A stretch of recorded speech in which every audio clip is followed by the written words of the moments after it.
இல்ல தம்பி,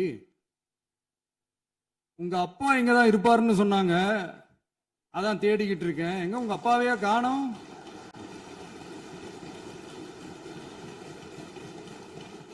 இல்ல, அந்த எங்களுக்கும் நக்கலா நையாண்டியா சம்பந்தம் இல்லாத குட்டி கதை இதெல்லாம் எங்களுக்கும் பேச தெரியும். அந்த கதையில பெரியவர் அப்படி சொன்னாராம், தப்பா எடுத்துக்காதீங்க. அந்த கதையில பெரியவர் அப்படி கேட்டாராம். அதனால யாரும் இங்க டென்ஷன் ஆக வேணாம். அதனால இன்னொரு இந்த என்னுடைய உரையை முடிக்கிறதுக்கு முன்னாடி போயிட்டாங்க, பேசலாமா? நிறைய உங்க கருத்துக்களை நீங்க முழுமையாக மன நிறைவோடு பேசலாம். டிவியில் பார்க்கலாம். சரி, அதான் 5 நிமிஷம் பேசுனதுக்கே கொளத்தூரி இந்த ஆட்டம் ஆயிடுச்சு. பேசுனா அப்புறம் என்ன பண்றது? கடைசியா நான் இந்த உரையை முடிக்கிறதுக்கு முன்னாடி ஒரு முக்கியமான ஒரு விஷயம் பத்தி சொல்லணும். ஆளுநர் உரை அன்னைக்கு இந்த தமிழ் தாய் வாழ்த்துக்கு அப்புறம் தேசிய கீதம் பாடினது தப்பு, தேசிய கீதம் 2 முறை பாடினது தப்பு, அப்படி ஒரு நிகழ்வு இதுக்கு முன்னாடி இந்த சட்டசபையில நடந்ததே கிடையாது, அந்த மரபே மாத்திட்டீங்க, இப்படி ஒரு பெரிய ஒரு போர் மாதிரி எதிர்கட்சி சார்ந்தவங்க எல்லாம் சொன்னாங்க இல்லையா? அந்த மாநில உரிமை போராளிகளை, அந்த மரபு காக்கிற உரிமை போராளிகளை ஒரே ஒரு கேள்விதான் கேட்கணும். 2021 ஆகஸ்ட் 2 ஞாபகம் இருக்கா? Centenary celebration of Tamil Nadu legislature. அந்த ஃபங்க்ஷன்ல நம்ம முன்னாள் முதலமைச்சர் கருணாநிதி அவர்களோட கலைஞர் அவர்களுடைய கலைஞர் அவர்களுடைய புகைப்படத்தை மாண்புமிகு குடியரசுத் தலைவர் திறந்து வைக்கிற ஒரு ஃபங்க்ஷன். அந்த ஃபங்க்ஷன்ல national anthem followed by Tamil Thai Vazhthu அப்படின்னு அறிவிச்சது ஞாபகம் இருக்கா? அதாவது தேசிய கீதத்துக்கு அப்புறமா 2வது முறையா, நோட் திஸ் பாயிண்ட் மாண்புமிகு பேரவைத் தலைவர் அவர்களே, பிளீஸ் நோட் திஸ் பாயிண்ட்.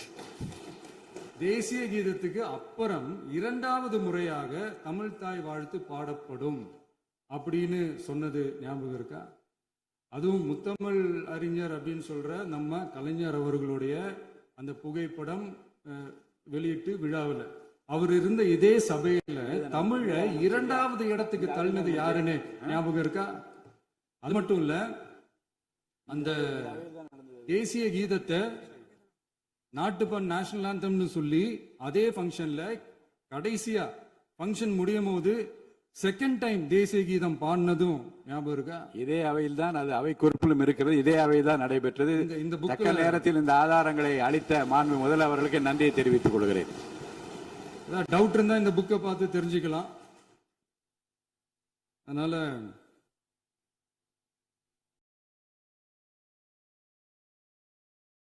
கேட்டா என்ன சொல்லுவாங்கன்னா, அது ஜனாதிபதி கலந்துகிட்ட ஃபங்க்ஷன், அதெல்லாம் அப்படிதான், அதெல்லாம் கண்டுக்க கூடாது அப்படின்னு சொல்லுவாங்க.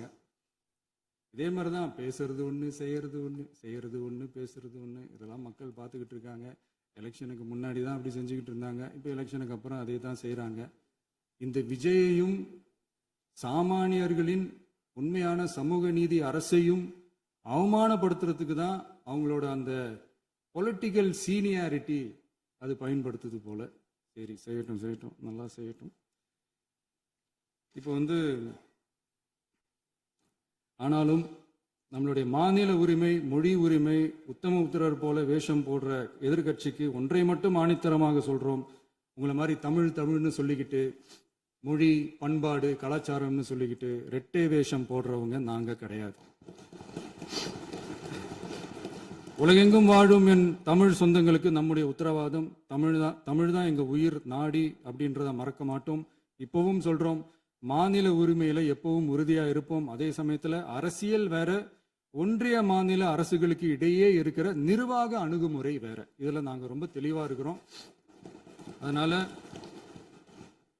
எங்களுக்கு பாடம் எடுக்கிறதா நினைச்சுக்கிட்டு உங்க வேஷத்தை நீங்களே கொஞ்சம் கொஞ்சமா கலைச்சிக்கிட்டே வர்றீங்க, மறந்துடாதீங்க. அப்புறம் நேத்து எதிர்க்கட்சி தலைவர், மாண்புமிகு எதிர்க்கட்சி தலைவர் பேசும்போது நிறைய பேசினாங்க. அதுல ஒண்ணு மட்டும் அரசு சொல்றதா நினைச்சுக்கிட்டு நம்மளை இன்டைரக்டா ஈவில் அப்படின்ற அந்த வார்த்தையை யூஸ் பண்ணாங்க. எனக்கு ஒன்னே ஒண்ணுதான் சொல்லணும்னு தோணுது. ஈவில்ஸ்னு டெவில்ஸ் பேசக்கூடாது.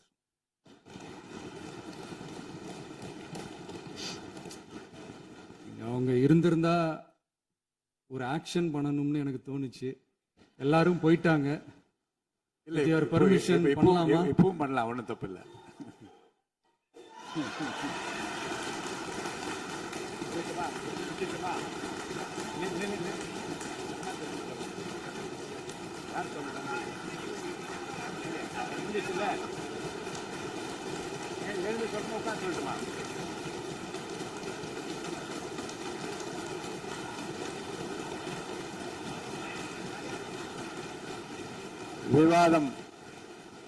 விவாதம் முடிவுற்றது. மாண்புமிகு உறுப்பினர்கள் முன்மொழிந்த திருத்தங்கள் வலியுறுத்தப்படுகின்றனவா என்று அறிய விரும்புகிறேன். மாண்புமிகு உறுப்பினர்கள் முன்மொழிந்த திருத்தங்கள் அனைத்தும் பேரவையின் அனுமதியில் திரும்ப பெறப்படுகின்றன. 2026 ஆண்டு ஜூன் திங்கள் 18ஆம் நாளன்று சட்டமன்ற பேரவைக்கு மாண்புமிகு ஆளுநர் அவர்கள் ஓந்தளித்த பெருரைக்கு தமிழ்நாடு சட்டமன்ற பேரவை உறுப்பினர்கள் பெரிதும் நன்றி உடையவர்களாவர் என்று மாண்புமிகு பேரவை துணைத் தலைவர் திரு மு. ரவிசங்கர் அவர்களால் 19/6/2026 நாளன்று முன்மொழியப்பட்ட தீர்மானம் பேரவையின் முடிவுக்கு விடப்படுகிறது. ஏற்போர் ஆம் என்க, மறுப்போர் இல்லை என்க. ஏற்போரே அதிகம் என்று கருதுகிறேன். ஏற்போரே அதிகம். தீர்மானம் நிறைவேறியது.